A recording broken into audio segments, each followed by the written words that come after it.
Right then, hello and welcome to another video YouTube podcast thing that I have started doing recently. So today I am joined with, a good friend of mine.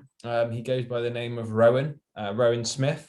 And he's going to be here today and we're going to have a little conversation about all things kind of training, nutrition, and answer some of my clients' questions, which have actually turned out to be quite good. So I'm going to let him introduce himself because I probably won't do a very good job. So over to you, mate. Introduce yourself. Who are you? What's the crack? Hello, my name is Rowan Smith. I have recently finished my undergrad degree at the University of Bath studying sport and exercise science. I'm now currently in Loughborough studying my master's in the physiology and nutrition of sport and exercise. I've competed in a couple of bodybuilding shows. So I've competed in two, with my third being cancelled due to the pandemic last year. Beep, have to beep that out, mate, or else we're going to get censored on YouTube. Oh, God. the dreaded C word. And just generally a bit of a gym rat that loves a bit of science on top of that. Yes, exactly. So we're very much on the same wavelength about most things. We disagree about some things, but they are very constructive disagreements. So if you ever have the luxury of witnessing one of those on the podcast, you'll see it for yourself. So we're going to have Rowan on quite a lot, actually. It's not just me kind of talking to a screen, because that is weird. It is a very weird experience. And it's much better to be able to bounce back and forth from someone. And especially someone you speak to kind of so much about training. Like if you saw our WhatsApp, it's literally just about training and nutrition pretty much 24/7. And then a little bit of peanut butter versus almond butter debate. So yeah, let's clear this up now. So if you're watching this, thank you. I want you to comment peanut butter or almond butter, because we don't agree on this, and I don't think we ever will. However, I did buy a almond butter last night, which was toffee. Well, it's still there, toffee apple flavor, and it is a 10 out of 10. So would recommend, and I can eat it, so even better. That's always a bonus. Right then, so we were going to talk about muscle building and potentially like off-season training and nutrition in this video. And I've asked a few of my clients, I've asked all my clients, and we've actually got some pretty good questions. So we'll start with some questions and we'll probably go off on some tangents. So the first question is, it's quite broad. So how should you and what should you do before you try and transition into an off season? Have you got anything on this? Or do you want me to jump straight in? You go, mate. So I'll let you go first and then I'll jump in after. So from knowing the client, he says that like coming from like a relatively new position to training, and obviously I coach him, so I know kind of his composition, where he's at, his training age, his muscle maturity. I think a few things you do need to know is like, as a natural guy or girl, it's going to be a slow process. So whatever you're doing, you're going to have to be in it for the long run, and that's kind of the bottom line. And the second part of his question is, he originally tried to grow muscle from kind of probably a softer body fat set point.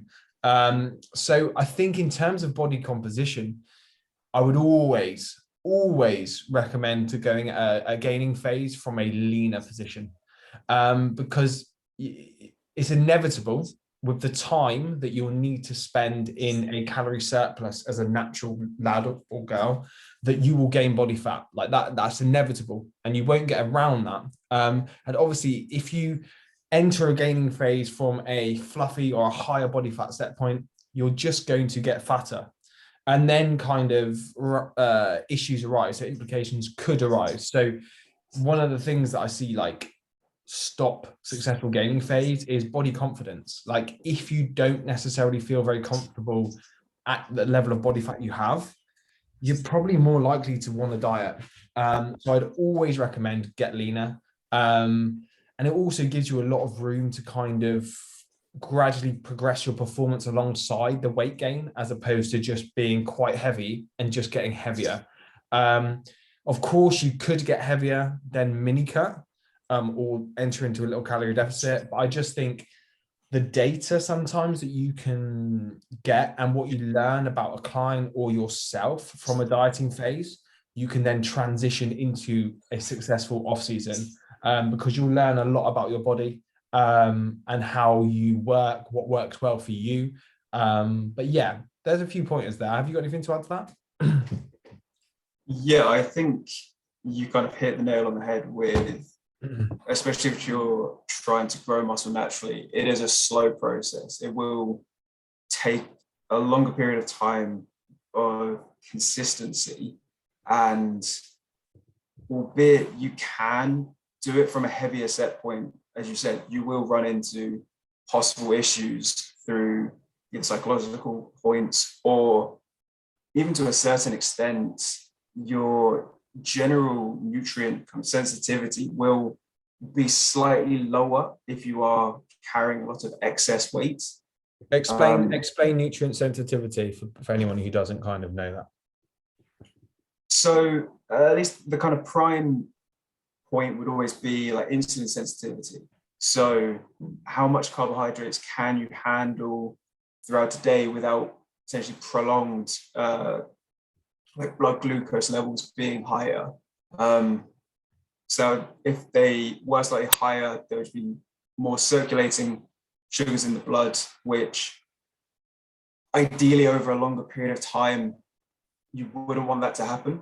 So if you were starting from a leaner position, your body is more primed. Yeah, it's ready for those nutrients, isn't it? Yeah.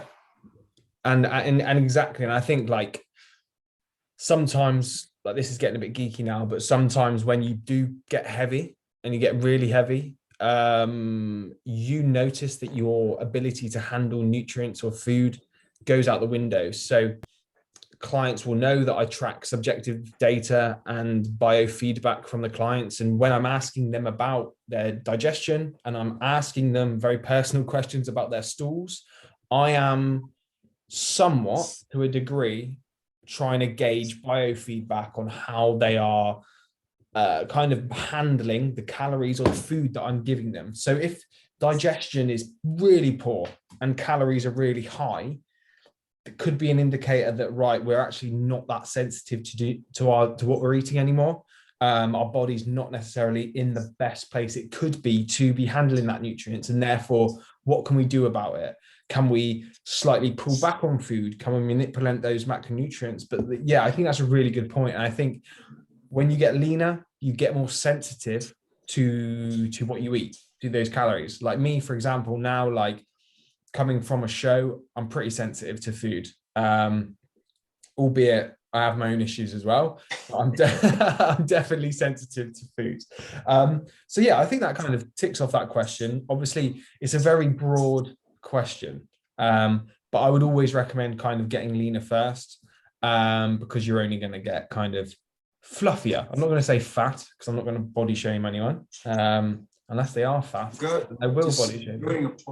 Building upon one of the points you did actually make on digestion, if you were trying to at least put on mass and were increasing the amount of food you're eating, if you were struggling with digestion, that will have so many other implications. So you'll probably feel more negative in your mood, you'll feel more sluggish, which then, if you're trying to go into the gym and have the best performance you're capable of, that's probably going to bring you down. And if performance is the kind of main driver or the stimulus that we need to grow, and we can't do that to the best of our ability, you're just going to start spinning your wheels even further.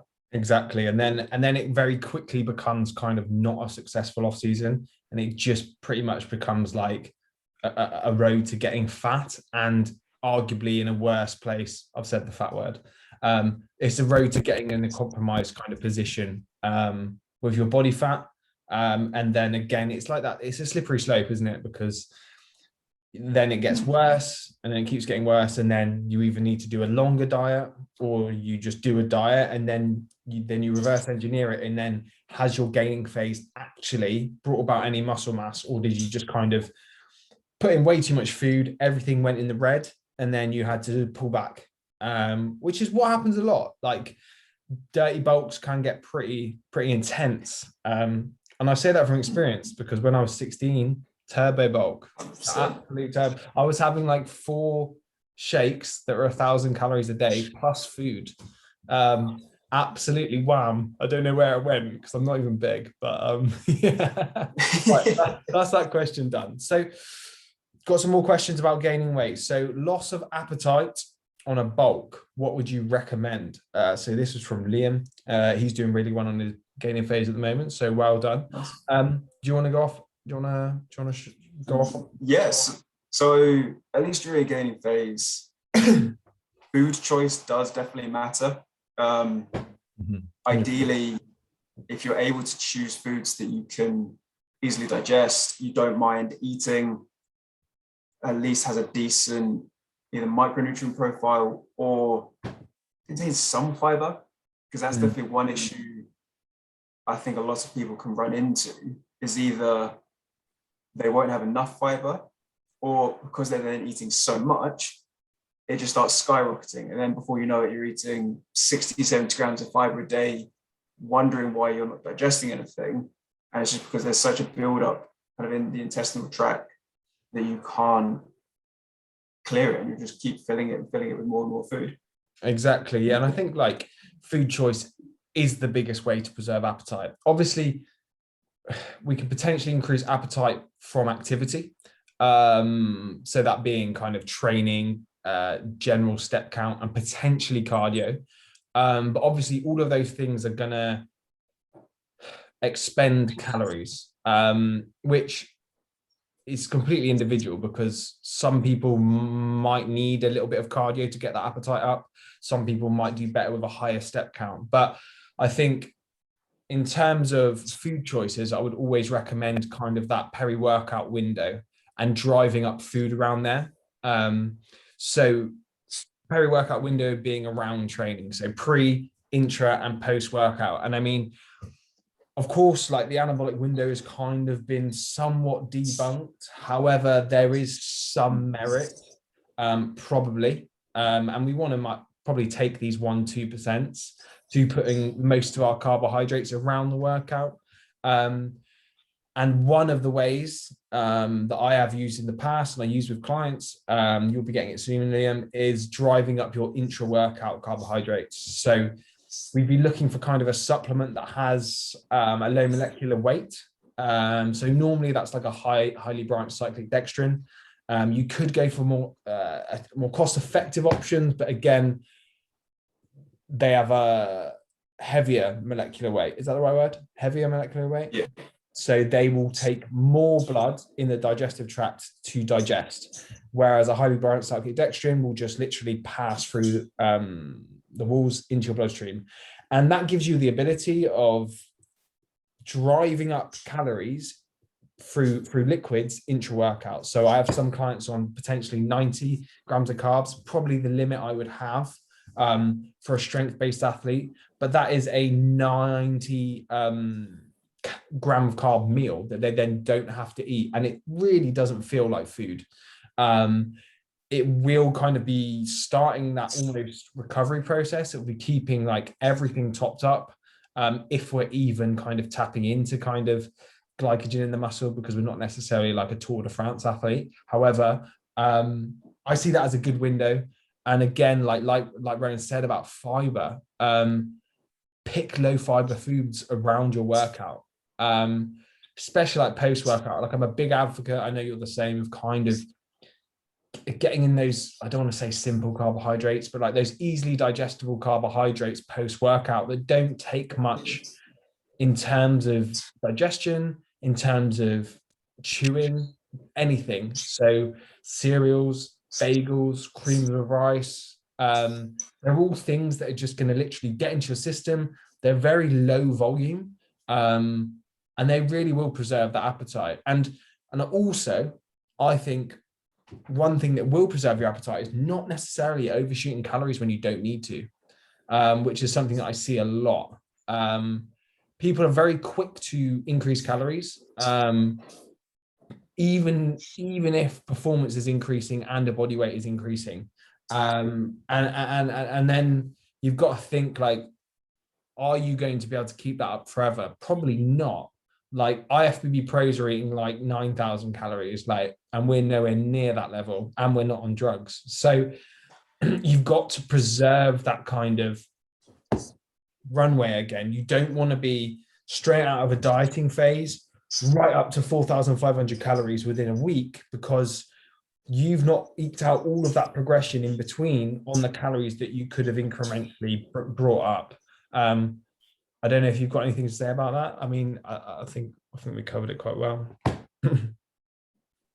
Yeah. So at least speaking at least from my own perspective, for the last few months prior to moving to Loughborough, I was kind of running a more of a maintenance phase of just keeping my body weight fairly steady, as the gyms I had available to me, I didn't feel like were the best for wanting to start pushing up.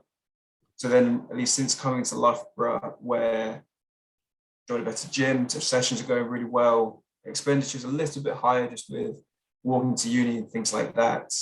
Life's good, man. Can't complain. Food-wise, I'm kind of pushing it up.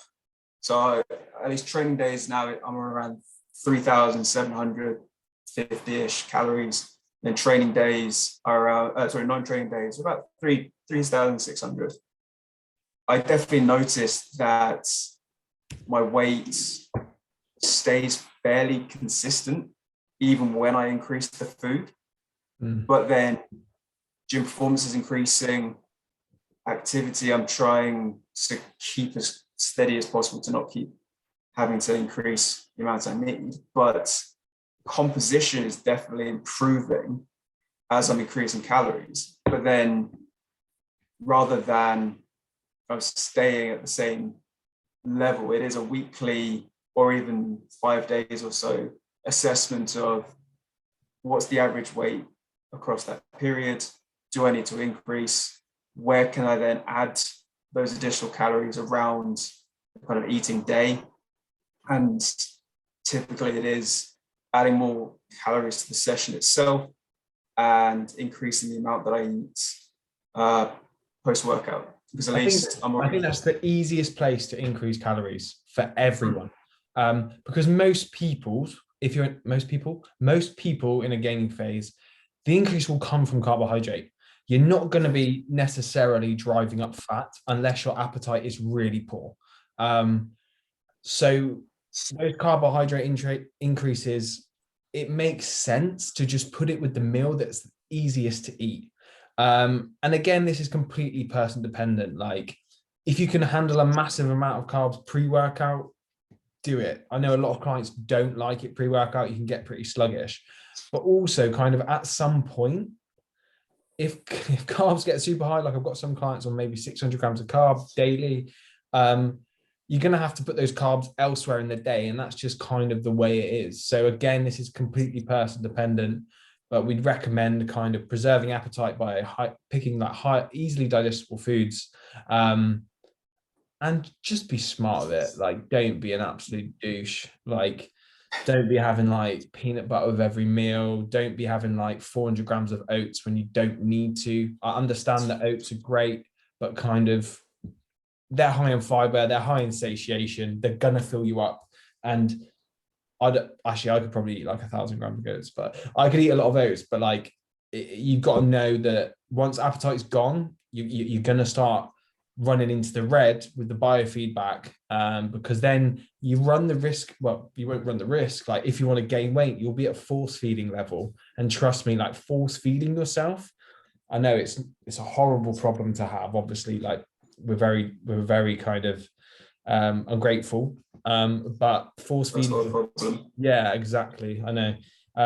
However, it's not fun, and I've been there, and I've force fed myself, and And it's very hard when you're in the moment to understand that everything's in the red. Like my digestion was terrible. All biofeedback was poor, but I was still plowing food in, and it wasn't really, it was just to my detriment. It wasn't necessarily bringing me any performance or muscle gain, really. It was just getting fluffy. So one of the other, yeah, sorry, mate, Karen. Oh, yes. All right, that's a bit weird. I think one of the other big points as well is just because you're in a position to eat more food and push calories up doesn't then mean you can almost treat yourself more. So have more off-plan meals or things that may not digest amazingly just because you can, because then at least you're finding you'll have days where you've eaten half your daily calories from cookies and you feel horrendous, end up napping for most of the day, and it just isn't then kind of contributing to consistency and just the overall kind of holistic approach to trying to gain. Yeah, I think like on that note, like I think you should be trying to instill some of the habits that you, if not all of the habits that you create in a dieting phase into a gaining phase. And I think obviously it's complete opposite because you're not eating and you are eating. However, the structure, the kind of rigidity of your day for lots of guys who do have to push calories up, it's not just going to happen by chance. You're not just going to stumble on kind of 4,000 calories of high quality, easily digestible, high protein meals. Okay.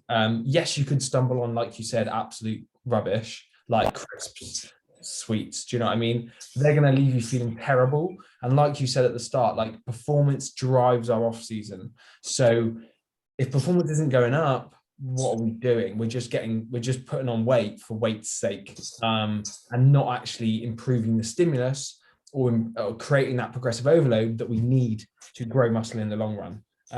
So yeah, good question to the boy who asked that. So next question. These are about fat loss, so a little bit different. Or do you want to do your question from your Instagram, buddy? No, we can go on to that one afterwards. Let's talk about a bit of fat loss. Let's do a bit of a fat loss. So first question, does having a black coffee pre-workout in the AM reduce its effect on training performance over time? So caffeine, who doesn't love coffee or caffeine? So I'm presuming this is from a client again, and I know, so I'm going to answer it. He's taking that coffee for performance benefits. Obviously, caffeine is a very well-researched supplement, probably one of the most researched supplements. So we can take it in quotation marks, because it's just a coffee, isn't it? We're just drinking coffee to improve performance. And yes, it will improve performance depending on your dosage, because I think you're more well versed in this, but I think the threshold is actually quite high to actually get the performance benefits from the literature. Do not go away and go straight for the recommendations of the literature, because they are super high from what I can remember. Can you remember off the top of your head? Because you trialed it, didn't you? So yeah, so the general range is, I think they recommend from 3 to 9 milligrams per kilo. So upper end, if it's 9 milligrams per kilo, I'm about 92. In theory, I could take 800 milligrams of caffeine in one serving. So do not do that. Okay, anyone listening, do not do that. You'll be jittery, you'll be ruined. So yes, it will improve performance. And of course, this is completely subjective to your tolerance of caffeine. So how you process it, how receptive you are to it. And of course, over time, you will become less receptive to caffeine. So that's normally why caffeine consumption in individuals goes up exponentially, because you'll have one coffee. When you first start drinking coffee, you'll drink one coffee, you'll feel amazing for the whole day. And then very soon that one coffee won't touch the sides. So you'll need 2 coffees, 3 coffees. or even 4 if you're feeling lively. So that's why it would be somewhat beneficial to cycle caffeine, where you have kind of periods of drinking coffee and then like maybe 1 to 2 week periods where you kind of wean yourself off it, so that you can resensitize. So have you ever been through a like resensitized period to caffeine? So sadly, I haven't. Just because I love So I love Rowan the taste of has like coffee. 10 grams of coffee a day. I just non-stop. I think my blood is probably 90% coffee. Tar. Um, but if you were to hypothetically set up a cycle where you were looking to kind of resensitize yourself, you could program that alongside a training block where you know where the heavier portions of that block are going to be. So ideally, you would use that period as your kind of to consume coffee or caffeine. And then when you possibly go through a deload or the first then a week or two of the next block, that's the period to then come off of it, swap to decaf or even herbal teas that might not have it in. Yeah. Ideally, the sessions at that point, you won't need That stimulus, you won't need that external input, will you? Because it should yeah. be the whole point of a deload or like a devolume week would be to drop off that fatigue.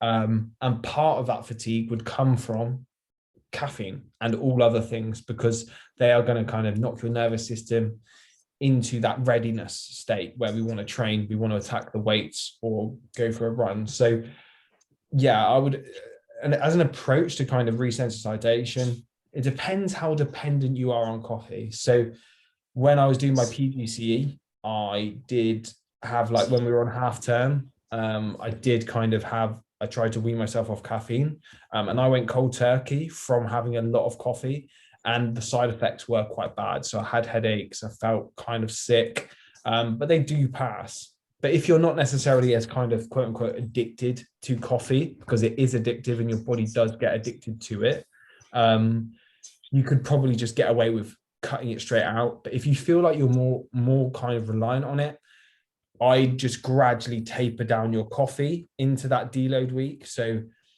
think about the caffeine that serves you best. So if it is for a performance benefit, like have that coffee before you go to the gym in the morning, but then look at not having another one. And then when you feel ready on that devolume or deload week, take that coffee out. You might feel rubbish, but it doesn't necessarily matter if you feel rubbish in a devolume or deload week, because you're just trying to relax, chill. And if anything, if you perform or don't have the ability to kind of absolutely batter yourself in a deload week, is probably a good thing. But yeah, caffeine's effect will wear off over time, or you will just need to increase your caffeine content to get the kind of same benefit that you would from when you kind of first started having that coffee. But from the client, I know who he is. Like, I think you'll be okay, mate. I don't think you're over reliant on coffee at all, because otherwise I would have pulled you up on it. Next one, go to breakfasts for fat loss. Tricky question, because there are no meals that are the golden bullet for fat loss. So I'm going to rephrase the question. What are your go-to breakfasts to fit within a calorie deficit? There we go. Or a negative energy balance. Over to you, mate. What would you go to? I think this is a personal question. What would you choose? So if I'm always going into a fat loss phase, the first thing I always think about is satiation. I want to feel full from the foods that I'm eating, especially in a deficit where overall consumption is going to be slightly lower. And expenditure is going to be quite high as well, probably. Yeah. So my go-to breakfast always is probably some sort of oats. I either mix it with egg whites, make a nice little pancake, have the two separately, because at least egg whites themselves, low calorie, low fat, low carb, high protein, good volume. And then the oats themselves, you can easily increase their volume by just adding in more water, taking longer to prepare them. At least, albeit you're not consuming more oats, just that additional water volume inside will help with feeling slightly fuller. And oats are actually score quite high on the satiation index. They're not the best food, but I think they are a good kind of well-rounded food source. They have decent amount of fat, they have carbs, they do have some protein, albeit not complete. And I think that does kind of serve them as quite a satiating food. Of course, like they're not necessarily the most calorie efficient food. However, I do swear by them as well. But where are you training? Like, when are you training in the day? Are you training after breakfast? So is your breakfast your pre-workout meal? So I would probably train fairly soon afterwards, ideally at least. So that's your pre-workout meal then, yeah. Yeah, so one of the other reasons why I like having oats, at least pre-workouts, is the additional fullness in the stomach, which has been shown to improve performance, even if in a study that compared consuming calories, consuming a low calorie but kind of high volume like bolus, and water as the control, the consumption of calorie and the 0 calorie bolus both led to improvements in performance. So even if you just feel slightly heavier, that should hopefully have a positive impact on performance. So that's a good example for kind of if you're training after your breakfast. Some people won't be training after their breakfast. So I'd always recommend kind of as a dieting breakfast, I'd be looking at saving those carbohydrates, just like Rowan said or does, for around the workout window. Because probably carbohydrates and fats have taken a whack as you've entered into that calorie deficit, because obviously protein is going to stay the same. I would probably go for like a protein and fat meal in my dieting phases, or for breakfast. So this could be anything. This could be like that 0% fire yogurt with peanut butter with a few raspberries in it. There's going to be minimal carbohydrate there. There's going to be some micronutrition. There's going to be fats that are going to kind of keep you fuller, because obviously fats will increase the calorie amount of a meal, which will then in turn increase the digestion requirements of that meal. So if we can stay on protein fats, we can potentially stay a little bit fuller for longer. Also, from experience, like anecdotal experience, the minute I eat carbohydrates, I'm hungry. My body starts kind of kicking in, and I then just want more carbohydrate. So I find in a dieting phase, unless I'm training in the morning, if I introduce carbohydrates straight away, my appetite goes up ridiculously. So I just rather keep them out. So another option I would go for is potentially like organic eggs, egg whites, and you could get some low-fat bacon medallions. That's always quite a satiating breakfast if you couple that with kind of some mushrooms or some green veg. One thing I will say is you've got to kind of let go of the breakfast type foods pretty quick in a dieting phase, because one of the biggest things I can say to help a dieting phase is just to eat low calorie vegetables with every meal. And that includes breakfast, because they'll just fill you up. Fiber, micronutrition, low calorie, high volume. You can just put them with everything. Well, obviously not everything. You don't want to be eating yogurt and asparagus, but you could have that yogurt and some asparagus, or that yogurt and some spinach on the side. It might sound weird, but if it increases your adherence to the calorie deficit in the long run, you will get to your fat loss end result quicker. So you'll be dieting for less time, which means you can get back to Nando's soon. And it will just improve overall adherence, because you will be full and you won't be kind of thinking, right, shit, I've eaten this meal now, I'm starving. What's next? So good as well. Sorry, trying to create almost kind of a dissociation between what you're eating, especially in a fat loss phase, where you'll probably start being slightly more food focused, and you'll want this huge desire for every meal to taste incredible. But the sad reality is most of the meals that will taste how you want are going to be much higher in calorie. You need to accept that you may not be eating the most exciting meals, but if they help keep you slightly fuller, you can stick to it much easier. You can get through that fat loss phase, as Alex said, much easier. Then you can get back to eating your Nando's and enjoying. And this is why kind of meal plans, sorry to interrupt, this is why kind of meal plans and kind of if it fits your macros or if it fits your calories come into kind of a battle here, because you like if it fits your calories, I say that differently to if it fits your macros. If it fits your calories, is using the energy in, energy out. We know that calories are calories, blah, blah, blah, blah, blah.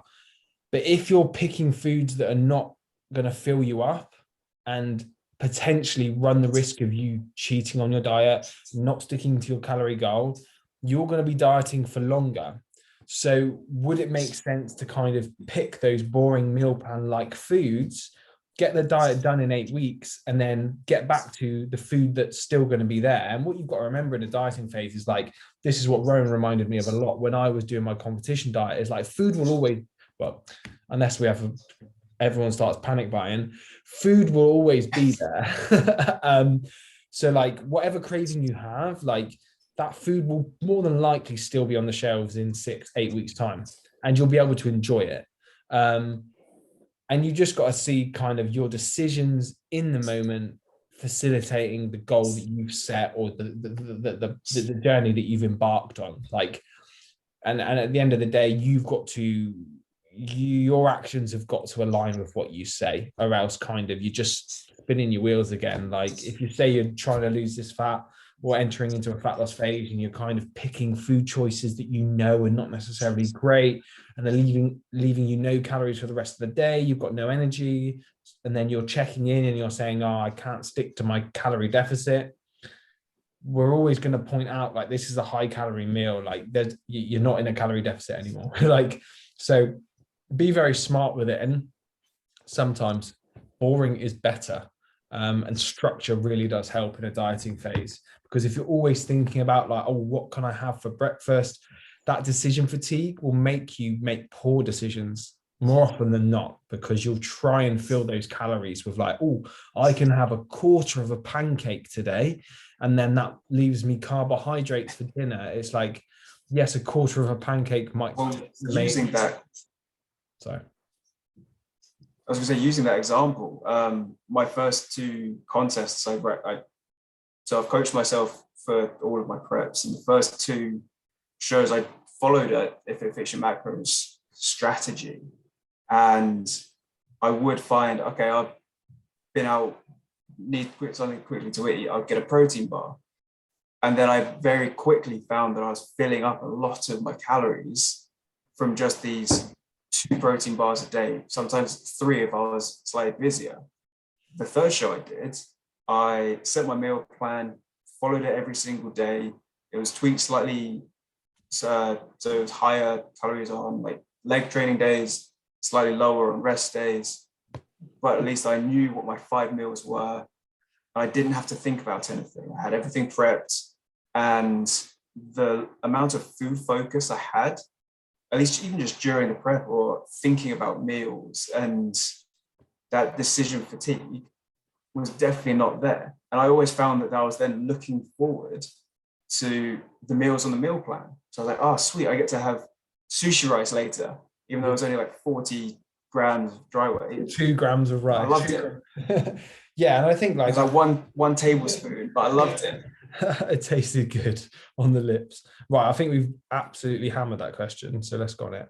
Right, go to carbs for fat loss. Again, I'm going to change this to go to carbs to fit within a calorie deficit. So of course you could theoretically have any carbohydrates on a calorie deficit. They're all going to kind of somewhat do the same thing. Of course, like if you just ate table sugar, you're not going to be full, and you're going to lose your teeth, and your insulin's going to be all over the place. However, I'm going to start answering this question by kind of giving foods that are going to give you high satiety. because that's how I interpret this. Like, go to carbs for fat loss. What carbs are going to keep me full? What carbs are going to give me that kind of somewhat sensation? And I'm doing a presentation on this as well for my clients. So you can look forward to that. But in terms of society, kind of high protein often scores very highly because protein takes a lot to digest. But in terms of carbohydrates, the highest satiety food that I can't remember the scholar, looked at was white potato, boiled, nothing on it, plain, not a chip, not a baked potato, just boiled. And they found that from their research that was like the highest of any food that they tried. Fruits were also up there, and oats, like I said. But I think picking things that are kind of single ingredient, have a decent amount of fiber, and you do enjoy to some extent. That doesn't mean you pick things you only enjoy. But if you know things fill you up, I would just make them work in the diet. For example, on my prep, I was using oats. What else was I using? I basically, when carbs were low, I just ate oats for my carbs and fruit. That's all I had. So I was using frozen berries and oats because I knew anything else would leave me unsatisfied and at the risk of kind of cheating on my diet. So have you got anything to say about these? Carbs? You love carbs. So the food sources, at least that you said, are probably the ones that I would recommend as well.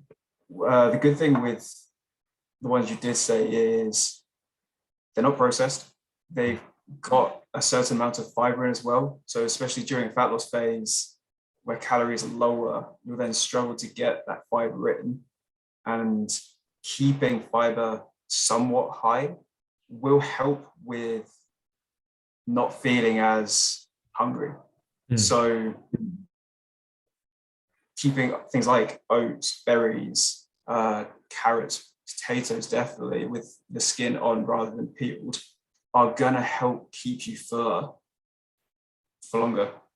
Yeah, but also there's got to be some acceptance that you will have periods of hunger in a diet. And if you're forever trying to stop that, you're never going to succeed in a diet, because at some point your body's going to signal, I need more food. That's just its natural mechanism. For some of us, it might happen earlier in the diet. For some of us, it might never happen.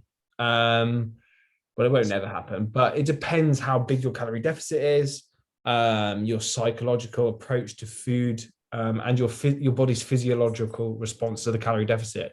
Some people those signals will switch on straight away, and week one will be like, I'm struggling with hunger, and then the coach will be like, okay, we might have an issue here because it's only going to get worse. Other people, week 6, still no hunger. Week 7, brilliant, let's keep going. But then most people will feel hunger at some point. And if you're always trying to fill that void, I don't think you'll have a successful fat loss phase, because you'll always be thinking about eating. And again, it ties back into like your why. Like your why just needs to carry you through that hunger. And if your why is not strong enough, you'll eat, and then you won't be in that calorie deficit, or you'll be flirting around maintenance when really you need to be in kind of that actual calorie deficit to get that fat loss. But yeah, we've gone off. So there's always strategies that some people do employ, where you may run your fat loss phase for 4 weeks. When you then begin feeling those kind of hunger signs, they'll run kind of like a diet break where you're close to maintenance. Hopefully that slightly improves those hunger signals, so you're not feeling as bad. They'll only run a diet break if there has been fat loss, though. You wouldn't necessarily run that's on the premise that you have lost some weight. 100%. You don't just run diet breaks if you've lost no body fat, because that's pointless. That's just a waste of time. Sorry, I was just saying, because obviously some of my clients will be like, can I have a diet break? And I'll be like, we haven't actually lost enough fat yet. So that's definitely the kind of considerations. You've got to have lost some fat in the first place to even slightly warrant the diet break. The other thing is it will turn your 10, 12, 14-week diet period into a 18, 20-week long diet, which you've then got to accept the fact that you will be dieting for a much longer period of time rather than just. But you've got to break in the middle. So like you're picking your poison, aren't you? So it's kind of like I'm much more on the kind of personally on the side of get it done, get the fat off. As with my prep, like let's just do a show. Let's just get shredded. Let's just grind it out. Yeah, 10 weeks sound. Stage lean, done it.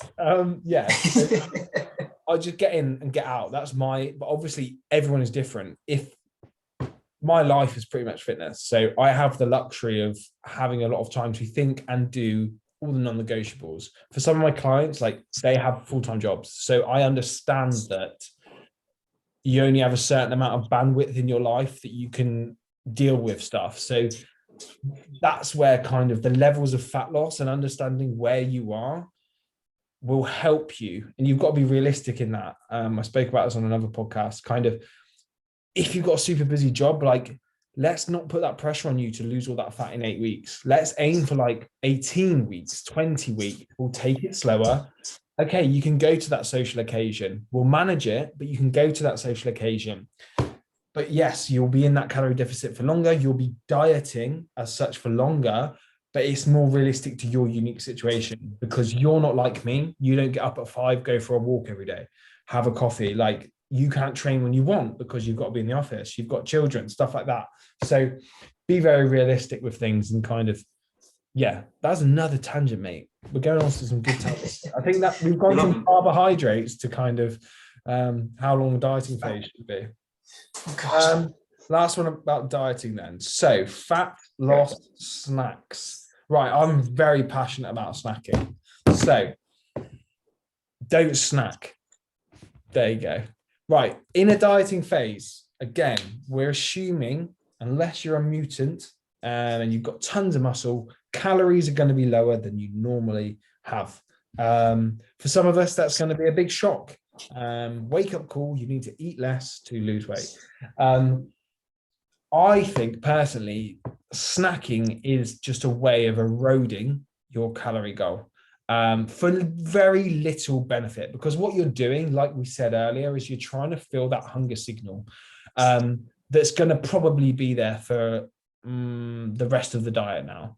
And you might be, well, I would argue that you'd always be better placed to put your snacking calories, so that 200, 300, sometimes 400 calories that you would have on fucking low calorie popcorn or pop chips, into a meal, into a high satiation food source. So instead of having 50 grams of pop chips for 200 calories, put those 200 calories into the potato meal or the oatmeal, because we know from the research that those foods are higher in satiety. So they will then snowball into having potentially a better fat loss phase because you will be fuller for longer.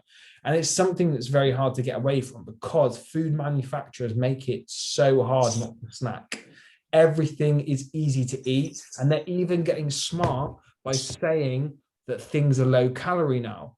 And they're getting smart with these things are high protein. And they're manipulating what they're offering because the market is now changed. The market used to be you could sell anyone a biscuit and they'll eat a biscuit, but people are getting more body conscious now. They're trying to keep on top of their health, their weight, and that has led food marketers to change the way they market to us. So things that will catch our attention: low calorie snacks, high protein snacks. And you've got to think, right, is this high protein snack actually any benefit? If it's not spiking muscle protein synthesis, so around 20 to 25 grams, depending on kind of your muscle mass, your body mass, you're not spiking MPS. So it's pointless. You're just eating into your protein goal for no reason. And the same with kind of things that are more carbohydrate based. They're very often, they're not going to do anything for you. Like, unless they are really, and you can prove to me that they are stopping you from overeating something else, or they are improving adherence in the long run. For example, I don't know, child's birthday, you're going to the cinema with lots of other children. I think potentially having a low calorie popcorn with you would reduce your risk of over consuming other foods. So that's where snacking might help. If you get to a point in the evening where your partner is eating Ben and Jerry's in front of you and you frequently overeat Ben and Jerry's and it knocks you out of a calorie deficit, potentially having a scoop or 100, 200 grams of Halo Top might stop that adherence issue in the long run, which is good. It's serving a purpose. But just snacking for like, oh, I fancy a snack. Oh, 11 o'clock, I'll have a snack. I'd always recommend transitioning away from that and aim for meals. Aim for nutritious meals that are going to fill you up. Sorry, I'm fucking passionate about it. No, at all. And also, to that client that's asked that question, I'm not telling you off. He is.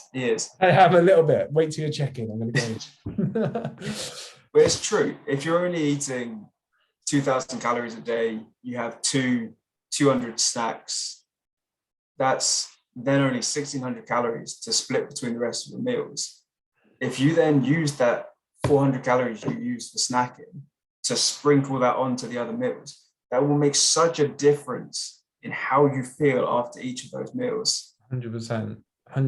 And again, the reality is probably even if you put those snacking calories into those meals, you're still going to be hungry. So imagine how hungry you would be if you didn't put those calories with that meal. For example, in prep, my calories at their lowest were 1,500. I was in 70 minutes of cardio a day, 15,000 steps. So that's around 13 kilometers of walking a day, pretty much a decent amount of cardio and no food. If I'd chosen to snack, I would have literally had nothing in my meals and my adherence would have been shocking. Obviously, that's an extreme example because most of you won't be prepping. However, it puts things in perspective because if you're kind of struggling on 2,200 calories with snacks, you're just making it harder for yourself because you're basically putting yourself onto a 1,500 calorie diet because you're snacking 700, 600 calories. So that's kind of what you're doing. And trust me, 1,500 calories is not fun. Right, any more questions? I think that's all of them, buddy. There's one from your Instagram. Right, training one, which is good because we haven't done any training. Ab workouts that don't engage your lower back because he's struggling with lower back pain. So do you have any ideas on this or I can go in if you want? So I know at least a lot of people struggle with kind of doing things off a mat. So either crunching forwards off a mat or doing like leg raises. That's typically when they'll get a lot of lower back pain. Potentially using something like a cable machine could be easier. You may not feel as much in your lower back. Doing some sort of cable crunch. For me, you've got to look at potentially why your back is hurting. So like you said, so those two options are the most common. So that person's probably doing, and rightly so, because if you look at what the abs do, they bring your rib cavity towards your pelvis. That's all they do. So they can either bring your pelvis up through like a leg raise or bring your rib cage down through like an ab crunch. And both of those motions, more so in the leg raise, will round out your lower back. So one, you've got to ask yourself, is there a potential underlying issue there? Because arguably you should be able to move through that movement pattern pain-free. Two, do you actually have enough strength in the lower back to be able to contract your abs? Because they will be working against each other in some respect during that movement. So yes, be training your abs, but you'd also be looking at like, does your lower back and your erectors, all of the muscles around your spine, do they actually have enough strength to support this movement? Because if they don't, and you're rounding out your spine, doing these 400 leg raises that you need to do to get six-pack abs nowadays, you're going to be asking for an injury. And two, think about your mobility. Mobility would be a big one there. Obviously, no one's like hypermobile around their spine because it's not designed to be the most mobile, but have a think about what you're doing to train your lower back so it's stronger, and to keep it mobile. And also, like you said, like exercise selection, like there's probably better exercises you could do. In one, pick an exercise that doesn't hurt is probably the first thing to do from a programming perspective, because pain is an indicator that something's not right. It doesn't mean it's something we just don't do forever, because obviously you need to address the issue. Otherwise, you're limiting yourself in terms of performance, and it'll probably just get worse. I'm talking from experience because I've buried my head in the sand many a time about injuries.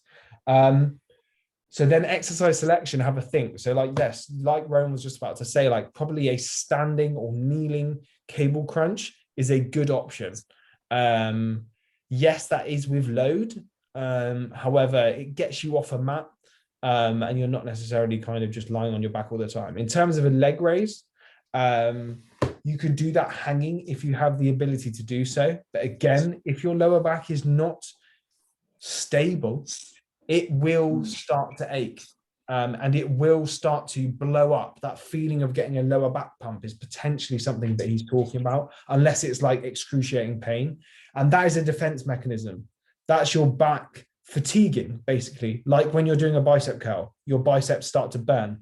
That swelling feeling in your back is your lower back saying, I'm done. Like, I'm done. So if that's happening from an ab exercise, you need to be doing some direct work through that lower back. And that should then strengthen and then cross over to when you're working the antagonist.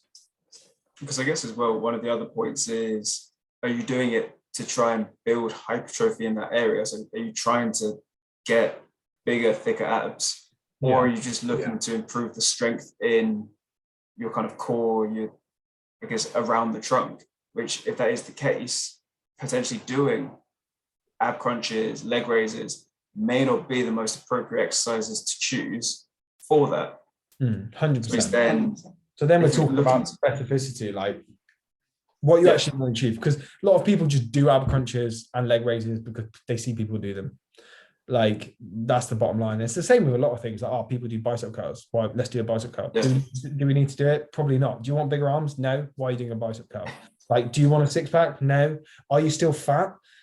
Potentially. Like, could you be better off eating less food and doing more and focusing more on nutrition than doing 400 sit-ups? And trust me, I have been there. Like, when I was like 16, used to watch Jackie Chan, was doing sit-ups in my room till the cows came home. Did it get me a six-pack? Probably not. What probably got me the six-pack was being in a lanky beanpole, and not eating enough. But yeah, that was a good question, because I do think a lot of people struggle with it. Think about core strength, think about lower back mobility, lower back strength, exercise selection. The possibilities for that one are endless. Right. Do you have any topics? Endless. Have I missed any?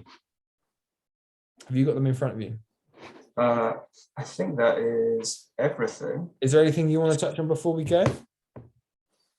Oh, or should we save it for another pod? Probably save it for another, because I think we just keep going, especially if we start talking about trying to build muscle.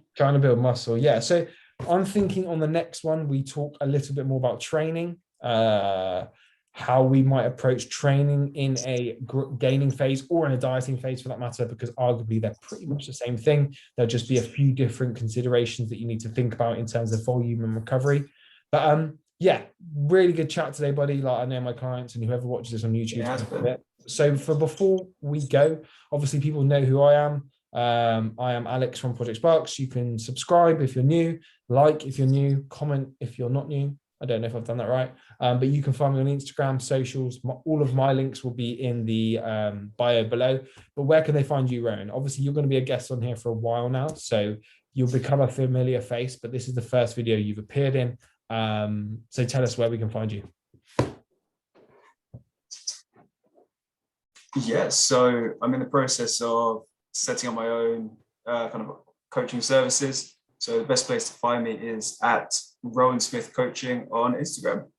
Yeah, so I'll put his link in the bio as well. Make sure you follow him. Only probably 20 people will watch this, but maybe 20 more followers will be good. But other than that, mate, pleasure having you on. I'll take the 20. Pleasure having you on. And pleasure. We'll be back. Thanks for having me. It's all right.